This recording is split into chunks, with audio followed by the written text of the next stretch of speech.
Today we're making a goat cheese pomegranate Brussels sprout bite that we could take as a healthy appetizer alternative to our holiday dinners and festivities that we may be going to this year. The thing with the pomegranate is, what do I do with it when I actually have it? And so you can YouTube how to cut a pomegranate appropriately.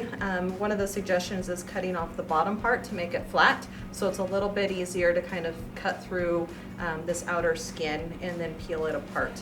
The one thing I will say about the pomegranate is it does stain, so I wouldn't wear a shirt or any clothes that you really care too much about when you are cutting it, because the little juice can definitely kind of spurt out. But if you're a little bit afraid of how to cut it open, you can actually buy it where it's actually already de-seeded. So the little arrows are the little seeds inside the pomegranate.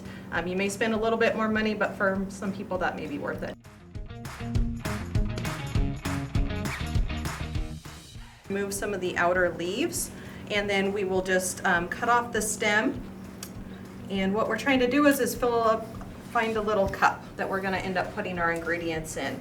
And once we get a pile of those kind of situated, we just blanch it in boiling water for a minute, and that actually brings out the color, makes it this really pretty green color here. And then to stop the cooking process, once it's boiled for a minute, we just put it in an ice bath of cool water and let it cool down, and they're ready to go.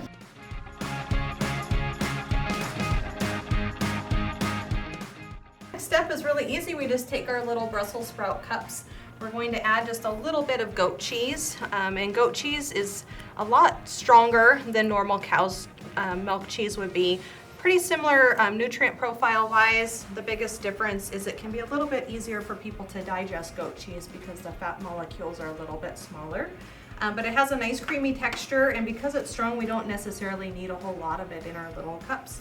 And then we will just add a little bit of these pomegranate seeds or arrows, and just makes kind of a really pretty little dish here with the green and the red. It looks kind of like Christmas, I think, or so. Okay, now if someone wants to go more towards low-fat cheese, I noticed this is organic, and is there any substitute, or is this fairly a good low-cal cheese?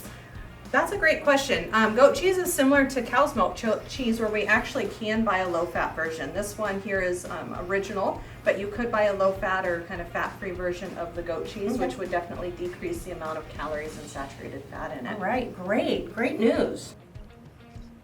Cheers. Good health. Yes.